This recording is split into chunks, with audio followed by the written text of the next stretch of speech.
ওয়া মা খালাকতুল জিন্না ওয়াল ইনসা ইল্লা লিয়াবুদুন। আল্লাহ বলেন, আমি জিন এবং ইনসানকে এই জন্য সৃষ্টি করেছি যাতে করে তারা কেবলমাত্র শুধুমাত্র গোলামি করে আমি আল্লাহর। বলেন তো গোলামিটা হবে কার? সকলে কর নাই, চিল্লায় বলেন কার? আল্লাহ তাআলা সেটাও বলেন, কাইফা তাকফুরুনা বিল্লাহি ওয়া কুনতুম আমওয়াতান ফাআহইয়াকুম সুম্মা ইউমীতুকুম সুম্মা ইউহয়ীকুম সুম্মা ইলাইহি তুরজাউন। জোরে বলি আল্লাহু আকবার। আল্লাহ বলেন, কিভাবে তোমরা আমি আল্লাহকে অস্বীকার করো, অথচ তোমরা ছিলে নিষ্প্রাণ। আমি আল্লাহ তোমাদেরকে জীবন দিলাম, আমি আল্লাহ তোমাদেরকে মৃত্যু দিব। অবশেষে আমি আল্লাহ রাব্বুল আলামিনের কাছেই তোমাদেরকে ফিরে আসা লাগবে। বলেন তো এই বক্তব্যটা কার? প্রিয় ভাইরা আমার, কোরআনে কারিমে আল্লাহ রাব্বুল আলামিন তাও বলেন কেন আমরা আল্লাহর গোলামি করব। তার কারণ কি? যুগে যুগে যত নবী আসছেন, যত আম্বিয়া আলাইহিমুস সালাম এসেছিলেন, তারা একটি দাওয়াত দিয়েছিলেন, ওয়ালাকাদ বাআসনা ফি কুল্লি উম্মাতির রাসূলান আনি আবুদুল্লাহ ওয়াজিতানিবুত তাগুত। হযরত বিশ্বনবী সহ যত নবী আলাইহিমুস সালামদেরকে আল্লাহ পাক জমিনে পাঠিয়েছিলেন, সবাইকে একটি আদেশ আল্লাহ করেছেন, সৃষ্টি আল্লাহর, গোলামিটাও হবে আল্লাহর। বলেন তো গোলামিটা করতে হবে কার? আর একটু চিল্লায় বলা লাগবে, গোলামিটা হবে কার? এবার আসেন একটু গভীর মনোযোগ। কোরআন নাজিল হয়ে গেল, ইকরা বিস্মি রাব্বিকাল্লাযী খলাক খলাকাল ইনসানা মিন আলাক। জোরে বলি আল্লাহু আকবার। আল্লাহ বলেন, পড়ো তোমার প্রভুর নামে যিনি তোমারে সৃষ্টি করেছেন। হযরত নবীজি বললেন, মা না বেকারি, আমি তো পড়তে জানি না। নবীজি তিনবার এমন কথা যখন বললেন, আল্লাহ বললেন, যাও জিবরিল যাও, আমার নবীজিকে বুকটা ওপেন হার্ট সার্জারি করে কোরআনে কারিম আমার নবীর সিনায় প্রবেশ করিয়ে দাও। কোরআন নাজিল হয়ে গেল, হযরত নবীজি কোরআনের দাওয়াত দিচ্ছেন। কোরআনে কারিম কি জন্য এলো? এটা কেমন কিতাব? কারা উপকৃত হবে? কোরআন কেন এলো? আল্লাহ পাক সে কথা কোরআন শরীফে কি চমৎকার করে বলেছেন। নাম্বার ওয়ান ইজ, কোরআন থেকে কারা উপকৃত হবে? আল্লাহ পাক বলেন, ওয়ানাজ্জালনা আলাইকাল কিতাবা তিবিয়ানাল লিকুল্লি শাইইন ওয়া হুদাও ওয়া রাহমাতাও ওয়া বুশরা লিল মুসলিমিন। জোরে বলুন আল্লাহু আকবার। আল্লাহ বলেন, এই কোরআন থেকে উপকৃত পাবে কারা? তার ব্যাপারে আল্লাহ বলেন, শোনো জাতির লোকেরা, আমরা আল্লাহ তোমাদের উপরে কোরআনে কারিম নাজিল করেছি। এখানে আমরা শব্দ ব্যবহার হয়েছে। আল্লাহ বলেন, এই জন্য কোরআন নাজিল করেছি। কোরআনটা কি জন্য আসছে শোনো, কোরআনটা হলো তিবিয়ানাল লিকুল্লি শাই। এখানে পৃথিবীর যা কিছু দেখো আর না দেখো, সব কিছুর ব্যাখ্যা পুঙ্খানু দিয়ে আমি আল্লাহ কোরআনটা তোমাদের ওপরে দিয়েছি। সুবহানাল্লাহ বলতে ইচ্ছা করে না? এখান থেকে মুসলমানদের রহমত, বরকত আর সুসংবাদ, মুসলমানরা এখান থেকে উপকৃত হবে।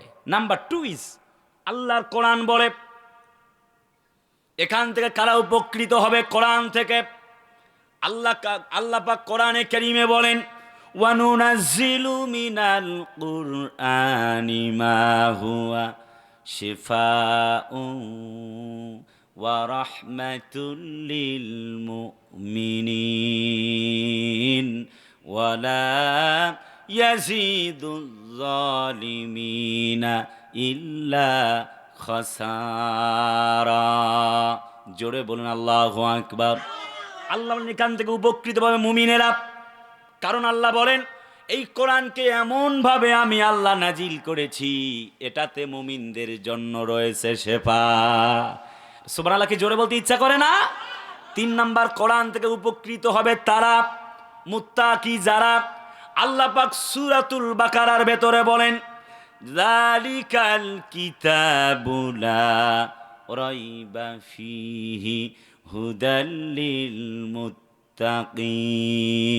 আল্লাহ বলেন এটা এমন একটা কিতাব যাতে করে কোনো সন্দেহের অবকাশ নাই। আছে?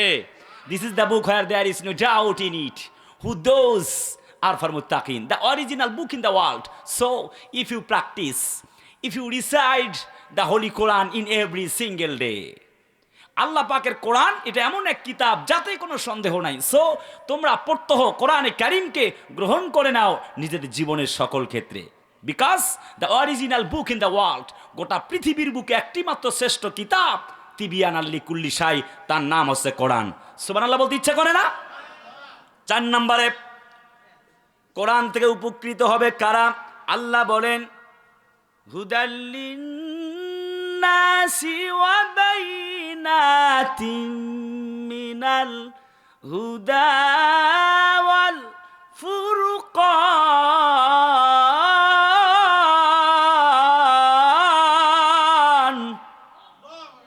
আর একটু জোরে কন দেখি আল্লাহু আকবার। আল্লাহ বলেন শোনো জাতির লোকেরা, এই কোরআন এমন এক কিতাব, কোরআন যদি তোমরা কেউ গ্রহণ করো, আমি এক বলেছি কোরআন মুসলমানরা উপকৃত হবে, 2 কোরআন থেকে উপকৃত হবে মুমিনেরা, 3 হবে মুত্তাকিরা, 4 আল্লাহ বলেন কে কৃষ্ণাঙ্গ, কে শ্বেতাঙ্গ, কে বৌদ্ধ, খ্রিস্টিয়ান, ইহুদি, ডোম, ডাওয়াই, মেথর, মুচি, contractor, doctor, helper, master, professor, barrister. তার মানে হচ্ছে কোরআনে কারিম গ্রহণ করবে যারা, উপকৃত হবে তারা। সুবহানাল্লাহ কি বলতে ইচ্ছা করে না? আল্লাহ পাক বলেন লিতুখরিজান নাসা মিনাল যুলুমাতি ইলান নূর।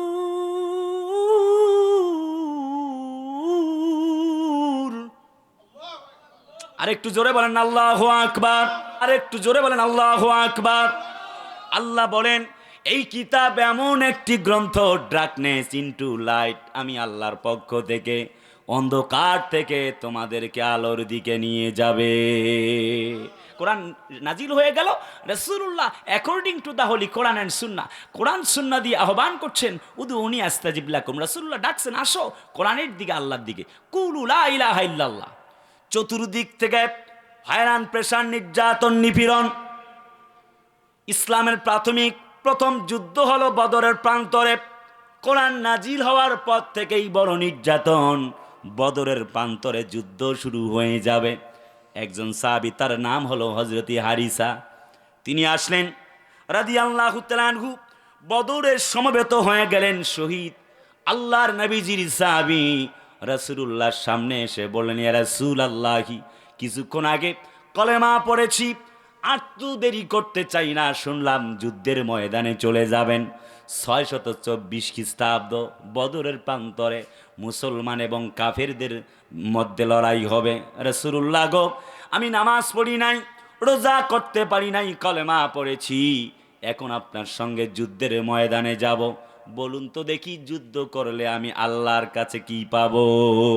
হযরত নবীজি বলেন হারিসা, আর দেরি করো না, আমি বিশ্ব নবীজি তোমাকে বলে দিলাম যুদ্ধের ময়দানে যদি তুমি শহীদ হয়ে যাও, কথা দিচ্ছি আল্লাহ রাব্বুল আমিন তোমাকে জান্নাতের মালিক বানায়া দিবেন। যুদ্ধ শুরু হয়ে গেল, তিনি শহীদ হয়ে গেলেন। যুদ্ধ শেষ হবার পরে মোট 14 জন শহীদ হয়ে গিয়েছিলেন। তার মা আসলেন, আমি হারিসার মা বলছি গো নবীজি। কেন আসছেন বলেন? হারিসার মা বলেন ইয়া রাসূলুল্লাহি, আমার সন্তানটা জান্নাতে গেছে, তার কি গ্যারান্টি? হযরত নবীজি তাকে গলা উঁচু করে বললেন, তিনি তার রক্ত মাটিতে পড়বার আগে আল্লাহ তাকে জান্নাতের মালিক বানায়া দিয়েছেন। কোরআনে কারীমের একটি আয়াত তিনি শুনিয়ে দিয়ে দিলেন, শোনো, আল্লাহ পাকের কোরআন বলেন, ওয়ালা তাকুলু লিমান ইউকতালু ফি সাবিলিল্লাহি আমওয়াত বাল আহইয়াউ ওয়ালাকিন লা তাশউরুন। জোরে বলি আল্লাহু আকবার। আর একটু জোরে বলা লাগবে, আল্লাহু আকবার। আল্লাহ বলেন, যারা আল্লাহর রাস্তায় জীবন দেয়, শহীদ হয়ে যায়, বরং তোমরা তাদেরকে মৃত বলো না, বরং তারা জীবিত। আসল কথা হলো তোমরা তা বুঝতে পারো না।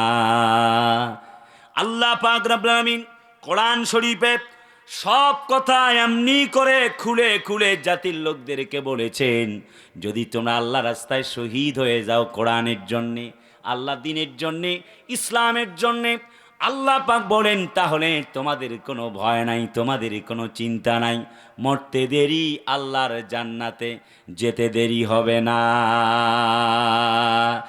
আল্লাহ তাখাফু ওয়ালা তাহজানু ওয়া আবশিরু বিল জান্নাতিল্লাতী কুনতুম তুআদুন।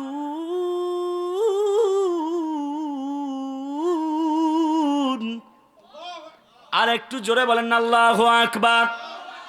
আল্লাহ পাক বলেন, শোনো, যারা আল্লাহ রাস্তায় জীবন দেয়, জান দেয়, মাল দেয়, ইন্নাল্লাহ আশতারা, যারা আল্লাহ তাআলার ওই বক্তব্য গ্রহণ করেছেন, আল্লাহ বলে, নিশ্চয় আমি ক্রয় করে নিয়েছি, মিনাল মুমিনিনা আনফুসাহুম ওয়া আমওয়ালাহুম বিআন্না লাহুমুল জান্নাহ, জান্নাতকে বেচে দিয়েছি তোমাদের কাছে, তোমাদের থেকে আমি ক্রয় করে নিয়েছি জান আর মাল, বিনিময় হিসেবে দিয়েছি আমি আল্লাহর জান্নাত। জোরে কন্যা সুবহানাল্লাহ। আল্লাহ নবীজির সাহাবীগণ এমনি করে আল্লাহর জন্যে, ইসলামের জন্যে জীবন দিয়েছেন, একটি মুহূর্তের জন্যে আল্লাহর কোরআন ছেড়ে দেয় নাই। সাহাবী হযরতি উমাইর রাদিয়াল্লাহু তাআলা আনহু, উমাইর ইবনে আল হুমাম আল আনসারী রাদিয়াল্লাহু তাআলা আনহু, তিনি যে 14 জন শহীদ হয়েছিলেন তার মধ্যে একজন। আল্লাহর নবীর এই সাহাবী, তিনি যখন শুনলেন আল্লাহর জন্যে জীবন দিলে পরে, ইসলামের জন্য জীবন দিলে পরে আল্লাহ রাব্বুল আমিন জান্নাতের মালিক বানায় দিবেন, তিনি বলেন, ইয়া রাসূলুল্লাহি, আমি তো একটি মুহূর্ত দেরি করতে চাই না গো নবীজি। ইয়া রাসূলুল্লাহি, আর জীবনে যাকাত হয়তো দিতে পারি নাই, রোজা করতে পারি নাই, নামাজও করার সুযোগ হয় নাই, শুধু কলেমা পড়েছি, সঙ্গে সঙ্গে জান্নাতের জন্যে ডাক এসেছে, মানে যুদ্ধের দামামা বেজে উঠল গো নবীজি। কথা দিলাম এক মুহূর্ত দেরি করতে চাই না। শহীদ হয়ে গেলেন নবীজি। তার লাশটাকে এমনি করে ইঙ্গিত করে বললেন, তার জন্যে সুসংবাদ, আল্লাহ রাব্বুল আমিন তাকে জান্নাতের মালিক বানায়া নিয়েছেন। আর একটু জোরে কন্যা সুবহানাল্লাহ।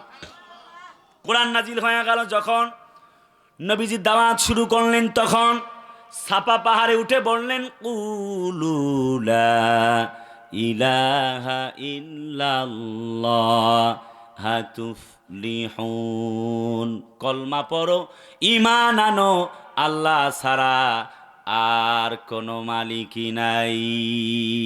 আছে নাকি বলেন দেখি? চতুর্দিক থেকে বাধা শুরু হয়ে গেল।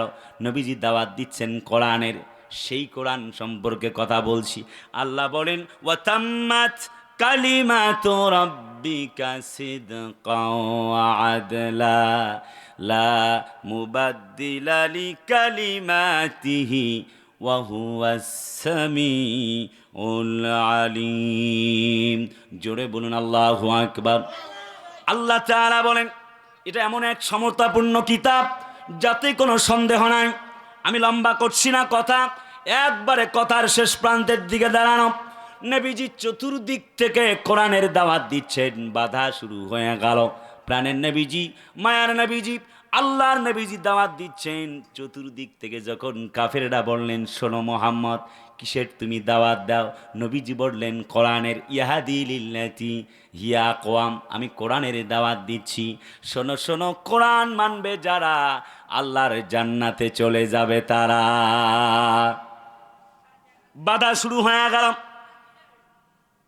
যেই বদরের প্রান্তরের কথা দিয়ে শুরু করেছি, বদরের যুদ্ধ শুরু হয়ে গেল। চাচা ভাতিজার বিরুদ্ধে যুদ্ধ করবে, ভাতিজা চাচার বিরুদ্ধে যুদ্ধ। হযরত বিশ্ব নবীজির আপন চাচা তার বিপক্ষে লড়াই। শুধু কি তাই, আবু উবায়দা ইবনুল জাররাহ রাদিয়াল্লাহু তাআলা আনহু যুদ্ধ করছেন মুসলমানদের পক্ষে, আর তার একমাত্র পিতা যুদ্ধ করছেন আবু জেহেলের পক্ষে। যুদ্ধ চলতেছে। একটি পর্যায়ে, আমি সংক্ষেপ করে বলছি, সময় নাই, হযরত আবু উবায়দা ইবনুল জাররাহ তার পিতাকে দেখতে পেলেন। তার পিতা রাসূলুল্লাহকে হত্যার জন্য সামনে পা বাড়াচ্ছেন। হযরত বিশ্ব নবীজি আর এমনি করে ফ্যাল ফ্যাল করে তাকিয়ে আছেন। যুদ্ধের ময়দানে দামামা বেজে উঠছে। রাসূলুল্লাহর সঙ্গীরা যুদ্ধের তরবারিটা চালাচ্ছেন। একটি পর্যায়ে হযরত আবু উবায়দা ইবনুল জাররাহ লক্ষ্য করে দেখলেন হযরত বিশ্ব নবীজির দিকে তেড়ে যাচ্ছেন তার পিতা। তিনি আর দেরি করলেন না, আল্লাহর কোরআনের স্বার্থে, নবীর স্বার্থে, আল্লাহ রাব্বুল আলামিনকে ভালোবাসার নিমিত্তে, ভালোবাসার প্রমাণ দেবার জন্যে বাবার দিকে তাকালেন না। একবার, দুবার, তিনবার নিষেধ করলেন, বাবা গো শোনো, আল্লাহর নবীকে হত্যা করতে যেও না। আল্লাহর নবীকে আমি জীবনের চাইতেও বেশি ভালোবাসি। সুবহানাল্লাহ জোরে বলা যায় না? চতুর্দিক থেকে নির্যাতন। আবু উবায়দা ইবনুল জাররাহ মনে মনে ভাবলেন রাসূলুল্লাহকে হত্যা করে ফেলবে। এবার তিনি দেরি করলেন না, তার পিতার সামনে চলে গেলেন, নিষেধ করলেন। যখন মানলেন না, আবু উবায়দা ইবনুল জাররাহ তার পিতার গর্দানে একটি কোপ মেরেছেন, কল্লা দ্বিখণ্ডিত হয়ে গেল। আল্লাহ রাব্বুল আলামিন কোরআনে আয়াত তার জন্য নাজিল করেছিলেন।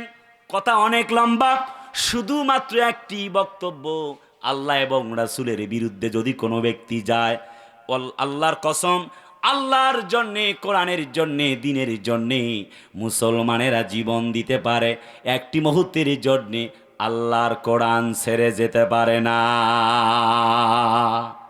একটু কথা বলে না ঠিক কিনা? আর একটু জোরে কথা বলতে হবে, ঠিক কিনা? আল্লাহর জন্যে, ইসলামের জন্যে, কোরআনের জন্যে এভাবে করে, এমনি করে তারা জীবন দিয়েছে আল্লাহর জন্যে, আল্লাহ দিনের জন্যে। নিজের বাবার দিকে লক্ষ্য করে নাই।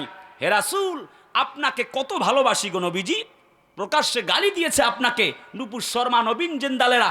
ইয়া রাসূলুল্লাহ, আমরাও গ্রহণ করতে পারি না, কারণ আপনাকে জীবনের চাইতেও বেশি ভালোবাসি। কথা বলে না? জোরে বলা লাগবে, ঠিক কিনা? ভারতের রাজা রঙ্গিলা পাল, সে ইসলামকে, কোরআনকে, আল্লাহর নবীকে কুৎসনা করেছিল। আল্লাহর এক বান্দা, এক কাঠমিস্ত্রি ইলমুদ্দিন, তার প্রতিশোধ নিতে গিয়ে এমন প্রতিশোধ নিয়েছেন, আল্লাহ রাব্বে কারিমের এই গোলাম, রাসূলুল্লাহর আশিক, সে ওই রাজা পালকে হত্যা করেছে। কথা বলে না, ঠিক কিনা? ইমানের বারুদ তার কত বেশি ছিল। আমাদের ইমানের আর অবস্থা খুবই বেহালাত। এমন অবস্থা, আমি তো বলতে চাই, ইসলামকে, কোরআনকে নিয়ে কটূক্তি করে নূপুর শর্মারা, নবীন জিন্দালেরা। আমি বলতে চাই, হযরত আবু উবায়দা ইবনুল জাররাহর মতো জীবন দিতে পারি, আল্লাহ রাব্বুল আলামিনের নবীর অপমান সহ্য করতে পারি না। এটা তসলিমা নাসরিন বেটি, নূপুর শর্মারা, নবীন জিন্দালেরা, আসাদ নূর কুলাঙ্গারের বাচ্চা নবীকে লুচ্চা নবী বলেছে। আমি বলি, বেটা, বুকের সাহস থাকলে এই গাজীপুরের মাটিতে চৌরাস্তা চান্দনার পাশে এসে, এই বাইতুস সালাম মাদ্রাসার সামনে এসে নবীকে নিয়ে কটূক্তি করে দেখো। আল্লাহর কসম, পিঠে চামড়া নিয়ে ফিরে যেতে পারবে না। মুসলমানেরা দাঁত ভাঙা জবাব দিতে বাধ্য থাকবে। কথা বলতে হবে, ঠিক কিনা? কারণ নবীজি আপনাকে বড্ড ভালোবাসি। আল্লাহ পাক বলেন, ওয়া ইন্নাকা লাআলা খুলুকিন আযীম। নবী হে, গোটা পৃথিবীবাসীর জন্যে তোমাকে উত্তম চরিত্রের অধিকারী করে বানিয়েছি। হৃদয় উজাড় করে আমি ভালোবাসি তোমায়, হৃদয় উজাড় করে আমি ভালোবাসি তোমায়। ভুলিনি তাই আমি আজো, ভুলিনি তাই আমি আজো হে প্রিয় নবী তোমায়, হৃদয় উজাড় করে আমি ভালোবাসি তোমায়, হৃদয় উজাড় করে আমি ভালোবাসি তোমায়। লিল্লাহে তাকবীর। আর একটু জোরে কন্যা লিল্লাহে তাকবীর। এমনি করে আমার নবীজি কোরআনের দাওয়াত দেন, চতুর্দিক থেকে বাধা। হযরত বিশ্ব নবীজি কোরআনের দাওয়াত দিতে লাগলেন, যত বাধা আসুক না কেন নবীজি কোরআনের দাওয়াত দিচ্ছেন। সুম্মাস্তাকামু তাতানাজ্জালু আলাইহিমুল মালাইকা। আল্লাহ বলে জেল হতে পারে, জরিমানা, ফাঁসির মঞ্চ, যাই হোক, তারপরও যদি তোমরা আমি আল্লাহর পথে অবিচল অনড় থাকতে পারো, আমি আল্লাহ কথা দিলাম তোমাদের জন্য ফেরেশতা নাজিল করে জান্নাতের মালিক বানায়া দিব। প্রত্যেক নবীগণ দাওয়াত দিতেছেন। আমি শুরুতে বলতেছিলাম ওয়ালাকাদ বাসনা ফি কুল্লি উম্মাতির রাসূলা। আল্লাহ বলেন প্রত্যেক নবীকে একটি দাওয়াত দিয়েছিলাম, একটি মাত্র কাজ দিয়েছিলাম, সেটা হলো ফামাইয়াকফুর বিল্লাহ, আল্লাহ রাব্বুল আলামিনকে তোমরা ইউমিন বিল্লাহ, আল্লাহর প্রতি ঈমান আনবে, এবং তাগুতকে তুমি ওয়াজতানিবুত তাগুত, তাগুতকে তোমরা বর্জন করবে, তাগুতের গোলামি করা যাবে না। তার মানে হচ্ছে নামাজে, রোজায়, কালেমায়, জিকিরে, তসবিহে, তাহলিয়ে, জীবনের সকল ক্ষেত্রে একমাত্র আলা আলাহুল খলকু ওয়াল আমর, জমিন যার, আইনটাও চলতে হবে তার। কথা বলে না, ঠিক কিনা বলেন কলিজার ভাইয়ারা আমার। হযরত বিশ্বনবী দাওয়াত দেন, চতুর্দিক থেকে বাধা। হযরত ইউসুফ নবী ইসলামের জন্য বাধা, হযরত জাকারিয়া নবী ইসলামের জন্য বাধা হয়ে দাঁড়িয়ে গেলেন। আল্লাহ পাক বলেন শোনো শোনো, এমনি করে শুধুমাত্র জাকারিয়া নয়, হযরত ইয়াহিয়া আলাইহিস সালাতু ওয়াস সালাম দাওয়াত দিলেন, চতুর্দিক থেকে বাধা শুরু হয়ে গেল। আল্লাহ প্রত্যেক নবীকে নাম ধরে ডাকলেন, কোরআনে কারিমের দাওয়াত দেওয়ার জন্য নির্দেশনা দিলেন। ওয়ামা তিলকা বিয়ামিনিকা ইয়া মূসা, হে মূসা তোমার হাতে এটা কি এমনি করে মূসা নাম সাব্যস্ত করলেন। হযরত ইব্রাহিম নবীকে আল্লাহ পাক তার নাম ধরে ডেকেছেন। ওয়াইদ ক্বালা ইব্রাহিম রাব্বি আরিনি কাইফা তুহইল মাউতা। জোরে বলুন না আল্লাহু আকবার। আল্লাহ পাক রব্বুল আলামিন ওয়াইদ ক্বালা ইব্রাহিম, হযরত ইব্রাহিম নবীকে নাম ধরে ডেকেছেন, ইসলামের দাওয়াত দেওয়ার জন্য নির্দেশ করেছেন। শোনো ইব্রাহিম, ইসলামের জন্য দাওয়াত পেশ করো। এমনি করে ইয়াহিয়া খুদিল কিতাবা বিকুয়া, আল্লাহ বলেন ইয়াহিয়াকে দাওয়াত দাও ইসলামের। এমনি করে আইয়ুবা ইজনাদা রাব্বাহুম, হযরত আইয়ুব নবীকে বললেন তোমার রবের দিকে আহ্বান করো। উদুনি আস্তাজিব লাকুম, তবে তিনি সাড়া দিবেন। প্রত্যেক নবীগণ এমনি করে দাওয়াত দিচ্ছেন। হযরত বিশ্ব নবীকে আল্লাহ পাক নাম ধরে ডাকেননি, বরং তাকে তিনি বললেন মুহাম্মাদুর রাসূলুল্লাহ ওয়াল্লাযীনা মাআহু আশিদ্দাউ আলাল কুফারি রুহামাউ বাইনাহুম তারাহুম রুক্কাআন সুজ্জাদান ইয়াবতাগুনা ফাদলাম মিনাল্লাহি ওয়া রিদওয়ানা। আল্লাহর দ্বীনকে উপরে উঠাবার জন্যে হযরত বিশ্ব নবীকে আল্লাহ তাআলা নাম ধরে ডাকলেন না, রাসূলুল্লাহ বলে সম্বোধন করেছেন। আল্লাহ পাক বলেন লিউযহিরাহু আলাদ দ্দীনি কুল্লিহি ওয়ালাউ কারিহাল মুশরিকুন। নবী হে, সকল ধর্মকে নিচে ফেলে ইসলামকে উপরে উঠাবার জন্যে আমি আল্লাহ তোমাকে জাতির মাঝে পাঠিয়েছি। ইসলামের নবীজি ইসলামের দাওয়াত দিতেছেন, তার মানে আমাদের আজব যেভাবে ঠিক হযরত ইব্রাহিম নবীকে আল্লাহ তাআলা ইসলামের ভূমিকা পালনের জন্য পাঠিয়েছিলেন। ইন্নী আরা ফিল মানাম,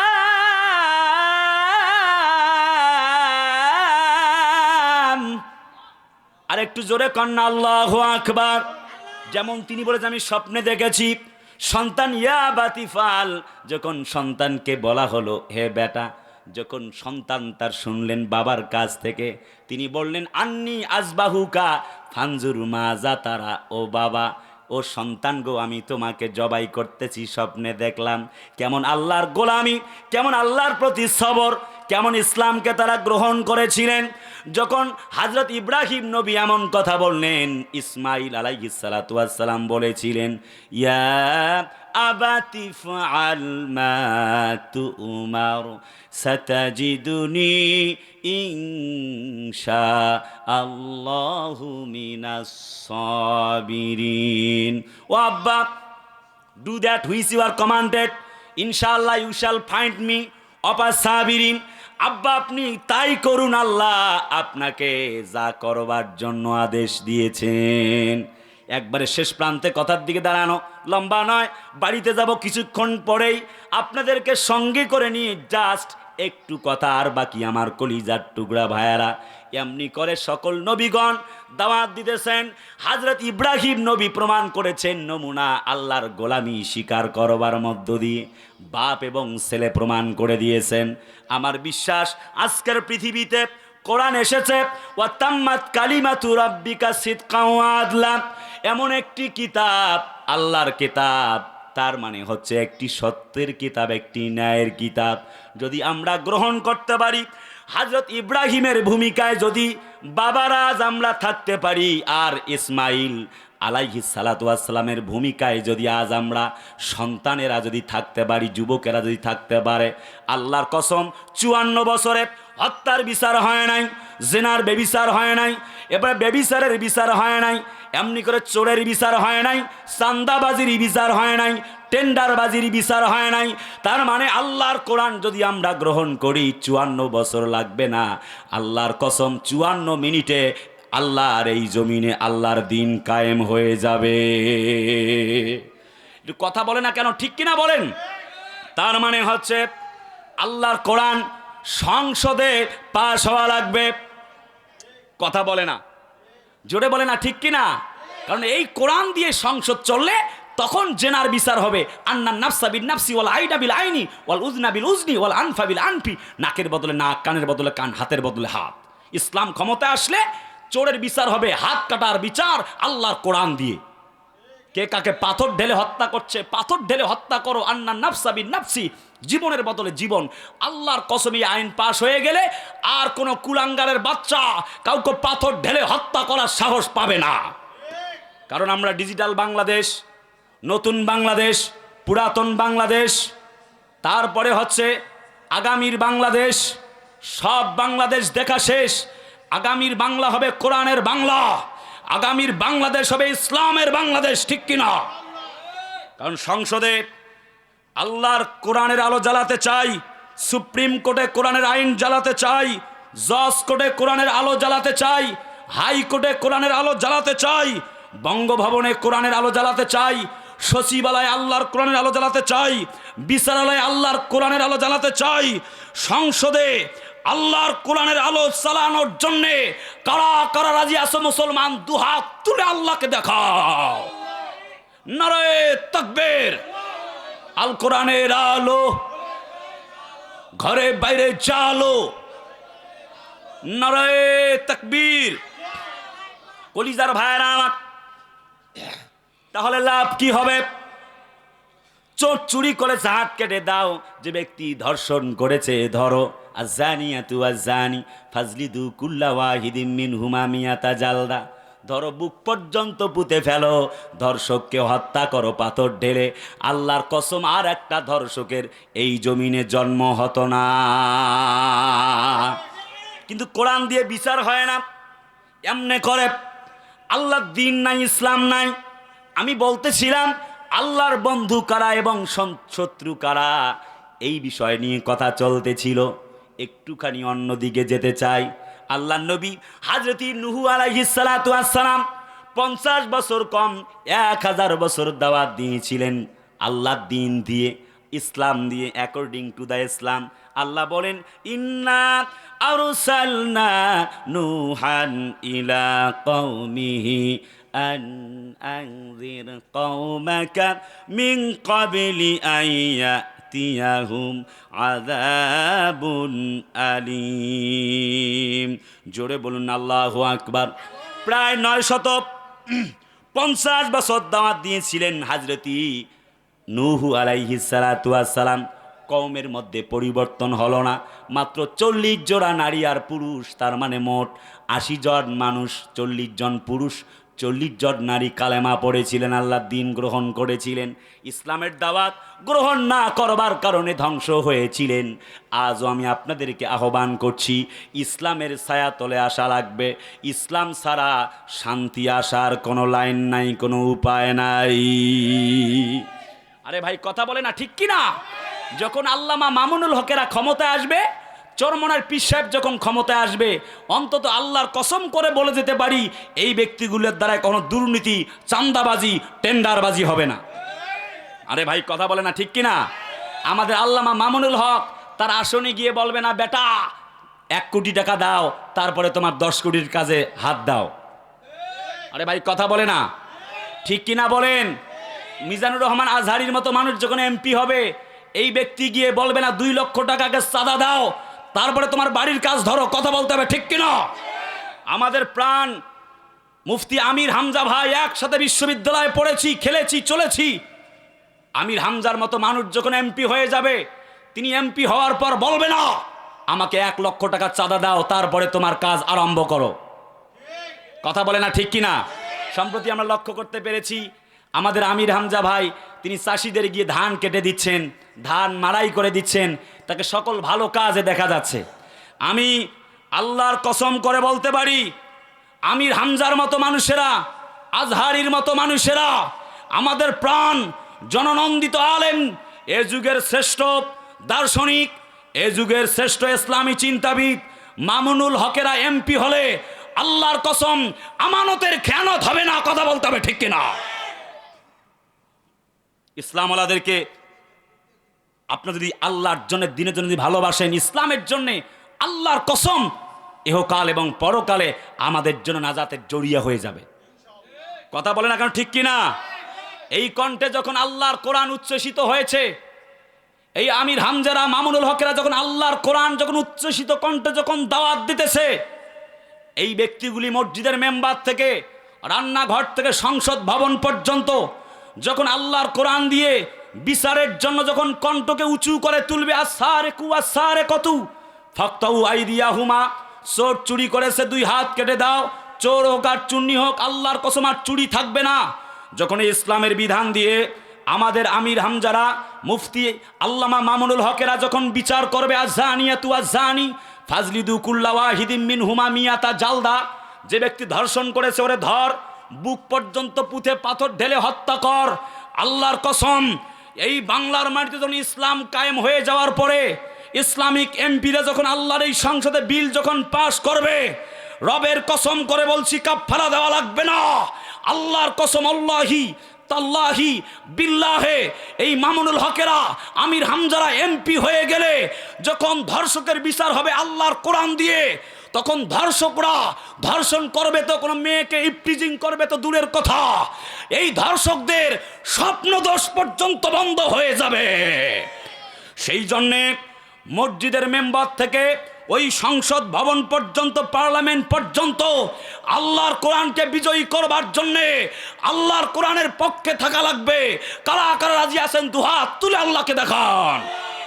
নারে তাকবীর। আল কোরআনের আলো ঘরে বাইরে জালো, নারায়ে তাকবীর। প্রিয় ভাইরা আমার, তার মানে সমাপনী মন্তব্যের দিকে যাচ্ছি।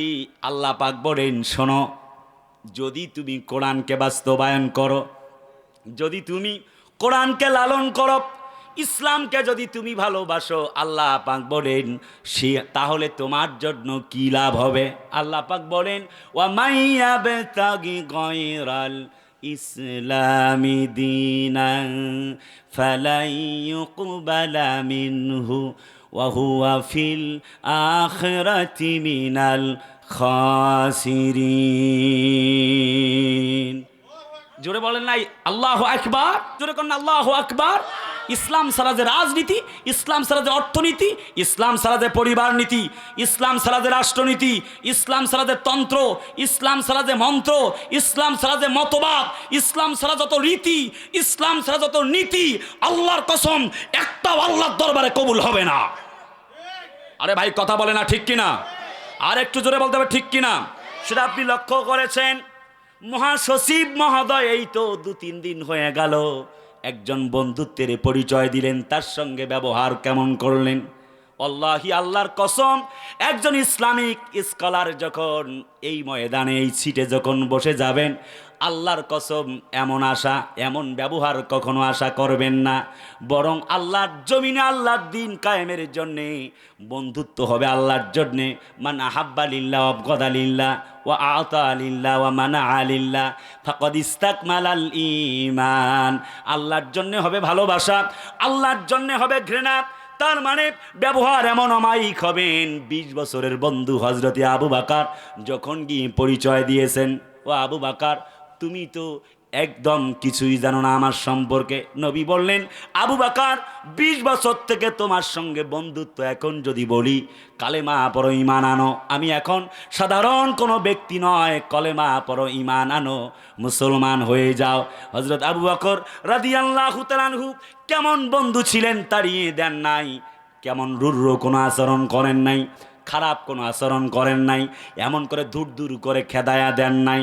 বরং বলেছেন, শোনো মুহাম্মদ, 20 বছর থেকে তোমার সঙ্গে বন্ধুত্ব করেছি, কোনো দিন একটি খারাপ ব্যবহার পর্যন্ত পাই নাই, একটি মুহূর্ত দেরি করতে চাই না, কলেমা পড়ে মুসলমান হয়ে গেলাম। লা ইলাহা ইল্লাল্লাহু মুহাম্মাদুর রাসূলুল্লাহ সাল্লাম ইন্নাদ-দীনা ইনদাল্লাহিল ইসলাম। আল্লাহ বলে এই জমিনে মনোনীত একটি মাত্র, শুধুমাত্র একটি ধর্ম, তার নাম হলো ইসলাম। Islam is the complete code of life. একটাই মাত্র ইসলাম, জীবন ব্যবস্থা পরিপূর্ণ, তার নাম ইসলাম। সুবহানাল্লাহ কোন। Islam is not a name, it is the way of life. শোনো, ইসলাম ছাড়া, আমি আবারও বলছি, ইসলাম ছাড়া যত রীতি নীতি পদ্ধতি, যত রুলস, একটাও আল্লাহর দরবারে কবুল হবে না। কথা বলে না ঠিক কিনা? অতএব রান্নাঘর থেকে বঙ্গভবন পর্যন্ত কোরআন, according to the holy Quran and Sunnah, রাজনীতি, অর্থনীতি, সমাজনীতি, পরিবার নীতি, রাষ্ট্রনীতি, অর্থনীতি যা আছে জীবনের শুরু থেকে শেষ পর্যন্ত ইসলাম দিয়ে লালন পালন করতে হবে, ইসলাম দিয়ে পরিচালিত করতে হবে। তা না করে আপনার রাজনীতি, অর্থনীতি, পরিবার নীতি, আপনার জীবনের সকল কাজ যদি আল্লাহর ইসলাম দিয়ে না হয়, আল্লাহর কসম ইহকাল এবং পরকালে আপনি আল্লাহ তাআলার দুজাহানেই ধ্বংসপ্রাপ্ত বান্দা হয়ে যাবেন। কথা বলতে হবে ঠিক কিনা? কলিজার টুকরা ভাইয়ারা আমার, অতএব ইসলামের সাথে জীবনের সকল ক্ষেত্রে থাকা লাগবে। পরিসমাপ্তি কথা হলো, আল্লাহ পাক রব্বুল আলামিন কোরআন শরীফে মানব জাতির জন্যে যেই বক্তব্য দিয়েছেন সেই কথা বলেই কথা শেষ করছি। আল্লাহ পাক বলেন, জাতির লোকেরা মা ফাররাতনা ফিল কিতাবি মিন শাই। আল্লাহ পাক বলেন, শোনো, আমি আল্লাহ তোমাদেরকে বললাম যে কোরআনটা তোমাদের জন্য দিয়েছি। এই সূরা আনাম 38 নম্বর আয়াত। আল্লাহ বলেন, এই কোরআনে সকল বিষয়কে উল্লেখ করে দিয়েছি, কোনো বিষয়কে বাদ দেই নাই। তার মানে হচ্ছে আমাদের জীবনের সকল ক্ষেত্রে এই যে দুজন ছাত্র হাফেজে কোরআন হয়ে গেল, এই দুজন ছাত্র মান করাল কোরআন ফাস্তাযহারাহু ফাহাল্লা হালালাহু ওয়া হাররামা হারামাহু আদখালা লাহুল জান্নাহ। রাসূলুল্লাহর হাদিস অনুযায়ী এই ব্যক্তি আল্লাহর জান্নাতে যাবে। দুজন হাফেজে কোরআন, শুধুমাত্র তারা নয়, আশারাতে মিন আহলে বাইতিহি, নবীজি বলেন কমপক্ষে 10 জনকে সুপারিশ করে আল্লাহর জান্নাতে নিয়ে যাবে। শুধু কি তাই নাকি, এই যে বাইতুস সালাম মাদ্রাসায় যেই সকল সন্তানেরা পড়ে কোরআনের হাফেজ হয়, আপনার টাকায় আপনি ধান দেন, চাউল দেন, গম দেন, একটি কোরআন কিনে দেন, এক বেলা খাবার খাওয়ান, আল্লাহি কিয়ামতের দিন এই সন্তানগুলি আপনার পক্ষে সাক্ষ্য দিবে। আল্লাহ, আব্দুর রহিম চাচা জাহান্নামে যাচ্ছে, আল্লাহর কসম করে বলি দল পার্টি বুঝি না, রাজনীতি বুঝি না, আল্লাহর এই কোরআনের বরকতে আল্লাহ পাক আপনাকে জান্নাতের মালিক বানায়া দিবেন। সুবহানাল্লাহ কি বলতে ইচ্ছা করে না? একটু জোরে কন্যা সুবহানাল্লাহ। তাহলে বলেন দেখি, দুজন হাফেজে কোরআন আজ হেফজ সম্পূর্ণ করে পাগড়ি নিয়েছে, বলেন তো দেখি তাহলে ইসলামের সাথে, নবীর ঘর মাদ্রাসার সাথে থাকবার দরকার আছে না নাই? যদি থাকতে পারেন, আল্লাহর কসম করে বলে গেলাম, তাহলে এই আল্লাহর কোরআন, আল্লাহর নবীজি বলেছেন আল কোরআনু হুজ্জাতুল্লাহ আও আলাইক, এই কোরআন হয় আপনার সাক্ষ্য দিবে পক্ষে অথবা বিপক্ষে। যদি আপনি আল্লাহর কোরআনের কাজ করেন, কোরআন আপনার পক্ষে সাক্ষ্য দিবে। সেজন্য রাসূলুল্লাহ আরেকটি হাদিস বলেছেন, আসিয়ামু আল কোরআনু ইয়াশফাআনি লিল আবদ, ন্যারেটেড প্রফেট মুহাম্মদ সাল্লাল্লাহু আলাইহি ওয়াসাল্লাম, নবীজি বলেছেন পিস বি আপন হিম, রাসূলুল্লাহ সাল্লাল্লাহু আলাইহি ওয়াসাল্লাম বলেছেন, শোনো এই কোরআন তোমার পক্ষে সাক্ষ্য দিবে, আর রমজান মাসে রোজা তোমার পক্ষে সাক্ষ্য দিবে। তার মানে বলেন দেখি, এই যে কোরআন ছোট্ট ছোট্ট বাচ্চারা হেফজ সম্পূর্ণ করছে, এই কোরআন মানার দরকার আছে না? সকলেই তো কথা কয় নাই, চিল্লায় কয় না। এই কোরআন আমাদেরকে মানার দরকার আছে না নাই? যখন আপনি কোরআনকে ছেড়ে যাবেন, নিজের মন মগজ মন মননে যেমন ইচ্ছা তেমন চলবেন, তখনই বিপদ আছে না নাই? আর একটু জোরে কয়, বিপদ আছে না নাই? পরিসমাপ্তি, সংক্ষিপ্ত কথা, চূড়ান্ত কথা হলো, জীবনের সকল ক্ষেত্রে যখনই আপনি ইসলামকে কোরআনকে ওভারটেক করবেন, তখন পরিস্থিতি এমন হয়ে যাবে, আল্লাহ তাআলার বক্তব্য, আলাইসাল্লাহু বিআহকামিল হাকিমিন। ইসলাম বাদ দিয়ে, কোরআনকে বাদ দিয়ে আপনি যখন নিজের ক্ষমতা, নিজের প্রবৃত্তি, নিজের মন দিয়ে যখন চলবেন, মন যা চায় তাই করবেন, এমন অনেক মানুষকে আল্লাহ হাতের মধ্যে হিসাব বুঝিয়ে দিয়েছেন। খুব অল্প সময়ে জালেমদেরকে আল্লাহ জুলুমে রায় দিয়ে দেন। নিশ্চয়ই আল্লাহ রাব্বুল আলামিন উত্তম বিচারক। আরে ভাই কথা বলে না, ঠিক কি না? সূরা দুখানের 16 নম্বর আয়াতে আল্লাহ বলেন, একদিন আমি এদেরকে অবশ্যই কঠোরভাবে পাকড়াও করব এবং নিশ্চয়ই আমি আল্লাহ প্রতিশোধ নিব। তার মানে আমি বলতে চাচ্ছিলাম, আল্লাহর দিন ইসলামকে ব্যতিরেকে আপনি যদি নিজের মন গড়া চলাফেরা করেন, আল্লাহ রাব্বুল আলামিন এমন ধরা ধরবেন, আল্লাহ ছাড় দেন কিন্তু ছেড়ে দিবেন না। জাতি আজ দেখেছে, আমি দল পার্টি বুঝি না, আওয়ামী লীগ আমার ভাই, বিএনপি আমার ভাই, চরমনাই হেফাজত জামাত সবাই আমার ভাই, কারো বিরুদ্ধে বলবার জন্য আসি নাই। শেষ মিনিট যেই কথাটা বলবার চাই, আল্লাহ পাক বলে জাতির লোকদেরকে সাবধান করেছেন, ইন্নাহুম ইয়াকিদুনা কাইদা ওয়া আকিদু কাইদা। বান্দা শোনো, বান্দা শোনো, আমি আল্লাহ ধরি না, ধরলে কিন্তু আমি আল্লাহ ছাড়ি না, কারণ আল্লাহ ছাড় দেয় কিন্তু ছেড়ে দেয় না। যে আন্তর্জাতিক অপরাধ ট্রাইব্যুনাল আপনি অন্যের জন্যে বানাবেন, যার জন্য গর্ত খুঁড়বেন, অন্যের জন্য যদি আপনি গর্ত খুঁড়েন, আল্লাহ রাব্বুল আলামিন ওই গর্তে আপনাকে ফেলায়া দিবেন। আরে কথা বলে না, চিল্লায় বলে না, ঠিক কিনা? কারণ আল্লাহর মায়ের দুনিয়ার বাইর, যুগে যুগে জালেমদের পতন হয়, আর ইসলাম আল্লাহ পাক বলেন, ওয়ালা তাহিনু ওয়ালা তাহজানু ওয়া আনতুমুল আ'লাউনা ইন কুনতুম মুমিনিন। আল্লাহ বলে তোমরা ভয় পেও না, টেনশন করো না। মামুনুল হকের মতো মানুষ 3টি বছর জেল খেটেছে, আজহারিরা দেশ ছাড়া, এমনি করে মুফতি সাখওয়াত রাজিরা জেলে বন্দি, চরমনার পীর সাহেবকে চেয়ার দিয়ে পিটানো হলো, রক্তাক্ত করা হলো। সাইদি সাহেবের মতো মানুষ 13টা বছর জেল কাটলো, তার যখন ফাঁসি রায় হয়ে গেল, 150-র উপরে মানুষ জীবন দিয়া দিল। আরে ভাই কথা বলে না, জোরে বলেন না কেন, ঠিক কিনা? মামুনুল হককে যখন আটকানো হলো, হাজার লক্ষ লক্ষ মানুষ তার জন্যে চলে গেল, কিন্তু সময়ের ব্যবধান প্রমাণ করে ইসলামের পক্ষে, ইমানের পক্ষে, দিনের পক্ষে থাকবার কারণে এক সাইদির মতো মানুষের জন্য 150 মানুষ ফাঁসির রায় হলে জীবন দেয়। যদি তুমি ইসলামের বিপক্ষে রাজনীতি করো, অর্থনীতি, সমাজনীতি, যদি পরিবার নীতি চালাও, এই দুনিয়ার স্বার্থের জন্য, দুনিয়া তোমাকে প্রমাণ করে দেয় তোমার জন্য একজনও গিয়ে জীবন দিবে না, রাস্তায় কুত্তাকেও খুঁজে পাওয়া যাবে না। ইতিহাস থেকে সাক্ষ্য নেওয়া লাগবে, ইতিহাস গ্রহণ করতে হবে। বিদায় বেলায় বলে যাচ্ছি, জাতির শ্রেষ্ঠ সন্তানদেরকে যখন ফাঁসির মঞ্চে ঝুলানো হচ্ছিল, ইসলামওয়ালা, কোরআনওয়ালাদেরকে আল্লাহ রাব্বুল আলামিন সেই আসমান থেকে জমিন পর্যন্ত ফয়সালা রেডি করে রেখেছেন। বিএনপির একজন রাজনীতিবিদ সালাউদ্দিন কাদের সাকা চৌধুরী সাহেব, প্রখ্যাত বিখ্যাত রাজনীতিবিদ, আল্লাহর এই গোলামটা একটি উক্তি বলে গিয়েছিলেন, আজও আমার মন বলে ওনার দোয়া মনে হয় আল্লাহর কাছে কবুল হয়ে গেছে। উনি বলেছিলেন, জজ সাহেব এই ট্রাইব্যুনাল থাকবে। কথা বলে না, জোরে বলে না, ঠিক কিনা? উনি বলেছিলেন এই জজ সাহেব ট্রাইব্যুনাল থাকবে এবং এই ট্রাইব্যুনাল যেন কন্টিনিউ থাকে, এবং এই ট্রাইব্যুনালেই একদিন যারা আমাকে আজ ফাঁসি দিচ্ছে তাদেরও ফাঁসি এই ট্রাইব্যুনালেই হবে। কথা বলে না, জোরে বলতে হবে, ঠিক কিনা? কলিজার ভাইয়ারা আমার,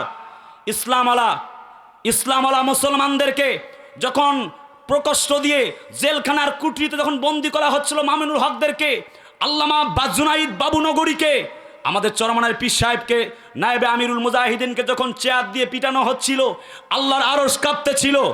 যখন আমাদের আমির হামজারা জেলে, মামুনুল হক সাহেবেরা জেলে, আল্লাহর এই বদদোয়া গোটা জাতিকে প্রমাণ করে দিয়েছে যে আল্লাহর এই জমিনে যারাই জুলুম করবে তাদেরকে আল্লাহ তাআলা ল্যাংটা করে ছেড়ে দিবেন। কথা বলে না, ঠিক কিনা? আল্লাহকে দেখিয়ে দিয়েছেন যে ইসলামওয়ালা মুসলমানরা, মামুনুল হকের এই জেলকাণ্ড মিথ্যা ছিল, আমির হামজাদের জেলকাণ্ড মিথ্যা ছিল, আল্লামা জুনাইদ বাবুনগরীর এদের জেলকাণ্ড মিথ্যা ছিল, কোরআনওয়ালা ইসলামওয়ালা বীর সেনানী আল্লামা সাইদি সাহেবদের এই জেলকাণ্ড মিথ্যা ছিল। সময়ের ক্রমান্বয়ে আল্লাহ তাআলা তার প্রতিশোধ হিসাবে আল্লাহ তাআলা বেশি দিন যেতে দেয় নাই, 15 বছরের মাথায় আল্লাহ তাআলা জালেমের বিচার করে এই দুনিয়ায় তার বিচার দেখিয়েছেন। কথা বলতে হবে, ঠিক কিনা? এই জন্য ইসলাম এবং মুসলমানদের পক্ষে থাকতে হবে। আপনার রাজনীতি, সমাজনীতি, আপনার পরিবার নীতি, জীবনের সর্বক্ষেত্রে সকল আইন দেখা শেষ। আমরা নতুন বাংলাদেশ দেখেছি, ইসলাম এবং মুসলমানদের ন্যায় বিচার প্রতিষ্ঠিত হয় নাই। সবুজ বাংলাদেশ দেখেছি, আমাদের অধিকার আদায় হয় নাই। পুরাতন বাংলাদেশ দেখেছি, আমরা শান্তির নিশানা পাই নাই। নতুন বাংলাদেশ দেখেছি, শান্তির নিশানা পাই নাই। এই জন্য সব কিছুকে আমরা কবর রচনা করে আগামীতে আর নতুন পুরাতন বাংলা নয়, আগামীর বাংলা দেখতে চাই ইসলামের বাংলা, আগামীর বাংলা দেখতে চাই কোরআনের বাংলা। এই পক্ষে কারা কারা রাজি? দুহাত তুলে আল্লাহকে দেখান। নারে তাকবীর! আল কোরআনের আলো, ইসলামের শত্রুরা, নারে তাকবীর! আল্লাহ তাআলা মঞ্জুর করে ইসলামের জন্যে, আল্লাহ আমাদের জীবনের সকল ক্ষেত্রে যাতে ইসলাম যাতে আমরা কায়েম করতে পারি, ইসলাম দিয়ে যেন আমরা আমাদের জীবনকে সাজাতে পারি, সেই জন্য আল্লাহ আমাদেরকে তুমি মঞ্জুর করো। এ কথা বলে শেষ করছি।